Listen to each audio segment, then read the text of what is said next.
এবার আসুন আরাফার দিন সামনে আসতেছে, কিসের দিন? আরাফার দিন। আরাফার দিনকে আরাফা নামকরণ কেন করা হয়েছে? ফতহুল কাদিরের মাঝে উল্লেখ করা হয়েছে তিনটি কারণ। কয়টি কারণ? ইমাম নাওয়াবী রাহিমাহুল্লাহ বলেন, ক্বালাল কাজী ওয়া ইন্নামা সুম্মিয়াল মাওকিফু আরাফা, আরাফার অবস্থানের দিনকে আরাফা নামকরণ করা হয়েছে। কারণ হলো, প্রথম কারণ, জিবরাইল আমিন ইব্রাহিম খলিলুল্লাহ আলাইহিস সালাতু ওয়াস সালাম ইব্রাহিমকে পুরো আরাফার ময়দান ঘুরায় দেখাইছেন। কি করছেন? ঘুরায় দেখাইছেন। ঘুরায় দেখার পর তিনি প্রশ্ন করেছেন, আরাফতা, আরাফা মানে হলো পরিচিত জায়গা। আরাফা মানে কি? পরিচিত জায়গা, পরিচিতি হওয়ার স্থান। অনেক নামে নামকরণ করা যায়। আরাফতা, আপনি কি চিনতে পেরেছেন? তখন ইব্রাহিম খলিলুল্লাহ বলছেন, নাম, হ্যাঁ আমি চিনতে পেরেছি। এই যে ইব্রাহিম খলিলুল্লাহ জিবরাইল আমিন ইব্রাহিম খলিলুল্লাহ আলাইহিস সালাতু ওয়াস সালামকে এই ভ্রমণ করালেন এবং আরাফা চিনাইলেন, এখান থেকেই এই আরাফার নামকরণ করা হয়েছে কি? আরাফা। দ্বিতীয় কারণ, আরাফাকে আরাফা নাম করার দ্বিতীয় কারণ, আমরা জানি হজ কি শুধু আরবের লোকেরা করে নাকি সারা পৃথিবীর মানুষ করে? এই কথা কয় না। হজ কি শুধু আরবের লোকেরা করে নাকি সারা পৃথিবীর মানুষ করে? এর মধ্যে আমেরিকান আছে না নাই? জাপানিজ, চাইনিজ, রাশিয়ান, ভুটান, মালদ্বীপ, নরওয়ে, অস্ট্রেলিয়া, দক্ষিণ থেকে উত্তর মেরু, পৃথিবীর সমস্ত প্রান্তের মানুষগুলোকে এই মক্কার আরাফার ময়দানে জমা করেন কে? সেদিন মনে হয় আপনি কোনো রাশিয়ান ভাইকে দেখলে সালাম দেন না। দেই না? আমরা দেই না? সেখানে পৃথিবীর যে কোনো মুসলমানের সাথে দেখা হলেই কি দেই? আমরা সালাম দেই। যদি কেউ ইংলিশ বুঝে ইংরেজিতে কথা বলা শুরু করি আমরা, হোয়াটস ইউর নেম, তোমার নাম কি, হ্যাঁ, সালাম দেই, কথা বলি, আদান প্রদান করি, একজনের সাথে আরেকজন পরিচিত হই। তাহলে পৃথিবীর মধ্যে পরিচিতির স্থান হিসাবে এত বিভিন্ন জাতি, বিভিন্ন ভাষা, বিভিন্ন বর্ণ, বিভিন্ন গোত্র, বিভিন্ন স্থানের এত মানুষের সমাগম আর দ্বিতীয় কোনো জায়গায় হয় না। এই জন্য আরাফার ময়দানকে, দুই নম্বর কারণ, আরাফার ময়দান বলা হয় পরিচিতি হওয়ার স্থান।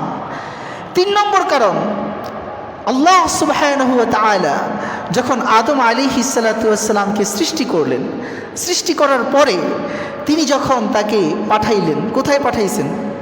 শ্রীলঙ্কায়। বলেন কোথায় পাঠাইছেন? একটু না ঘুমাইয়া মাথাটা উপরের দিকে উঠান। যারা মাথা নিচের দিকে দেন তারা মনোযোগী না। আপনারা দামি মুসল্লি না, কম দামি মুসল্লি। এজন্য মাথা নিচের দিকে না রাখা মনোযোগী হন। সবাই মাথা উপরের দিকে উঠান, উত্তর দেন।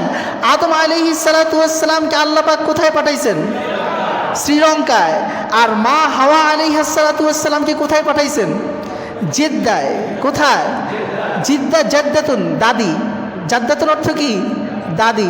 তো আমগো তো বাবা আদম আর মা হাওয়া তো আমাদের দাদা দাদি। কথা বলেন ঠিক কি ঠিক না? দাদা দাদি বলা হয় বাপের পূর্ববর্তী সকল পুরুষদেরকে। বাপের পূর্ববর্তী সকল পুরুষদেরকে কি বলা হয়? দাদা দাদি। আর বাবার নিম্নবর্তী সকল পুরুষকে বলা হয় কি? নাতি নাতনি। কি বলে? নাতি নাতনি, আওলাদ, ফরজন্দ, এভাবে কথা বলে। তো যাই হোক, ব্যাখ্যা দেওয়ার সময় নাই। তো যেই কথা বলছিলাম যে ইব্রাহিমকে আল্লাহ, আদম আলাইহিস সালাতু ওয়াস সালামকে আল্লাহ পাঠাইলেন কোথায়? শ্রীলঙ্কায়।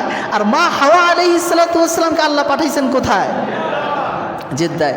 বলবেন হুজুর ক্যালকুলেশন বুঝলাম না।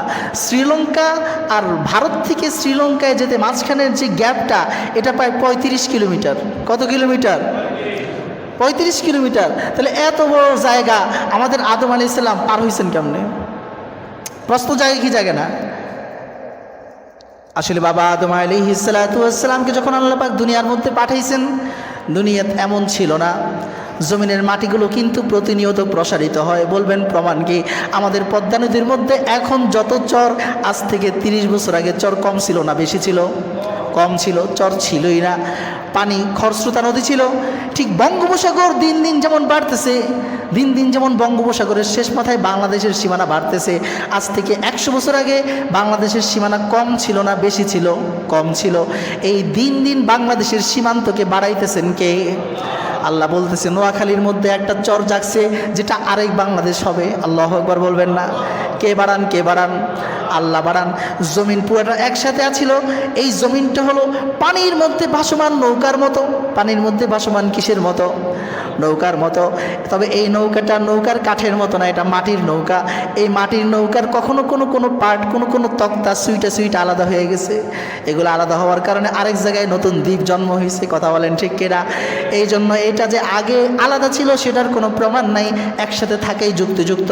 যাই হোক কেন, সেখান থেকে শ্রীলঙ্কা থেকে বাবা আদম আলাইহিস সালাতু ওয়াস সালাম হাঁটা শুরু করলেন। জিদ্দা থেকে মা হাওয়া আলাইহিস সালাতু ওয়াস সালাম হাঁটা শুরু করলেন। দুইজন আয়েশা দেখা হয়ে গেছে আরাফার ময়দানে। কোন ময়দানে? আরাফার ময়দানে। এই আরাফার ময়দানে তাদের যেহেতু দেখা হয়েছে, তাদের সাক্ষাৎ হয়েছে, এই জন্য আরাফার ময়দানের নামকরণ করা হয়েছে পরিচিত হওয়ার স্থান। কারণ এই স্থানেই বাবা আদম আলাইহিস সালাতু ওয়াস সালামের সাথে মা হাওয়া আলাইহিস সালাতু ওয়াস সালামের পৃথিবীর মাঝে পরিচয় পর্ব ঘটায় দিয়েছেন কে?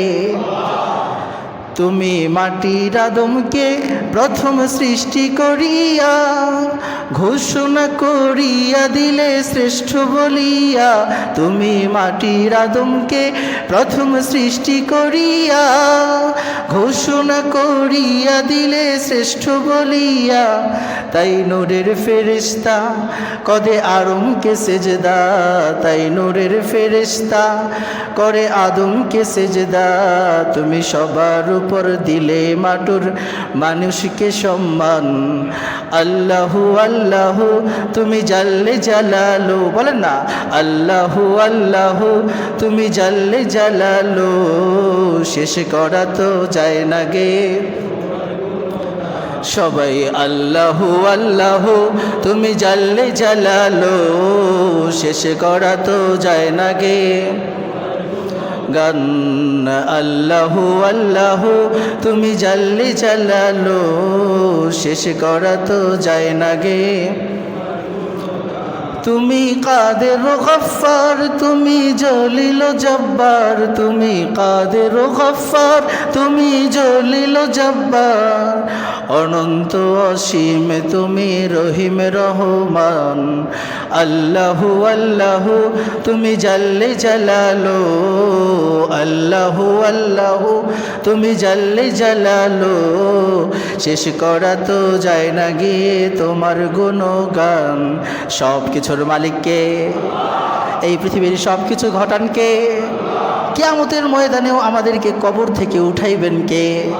আল্লাহ সুবহানাহু ওয়া তাআলা। এই যে আরাফার দিনকে শ্রেষ্ঠ দিন বলা হয়েছে।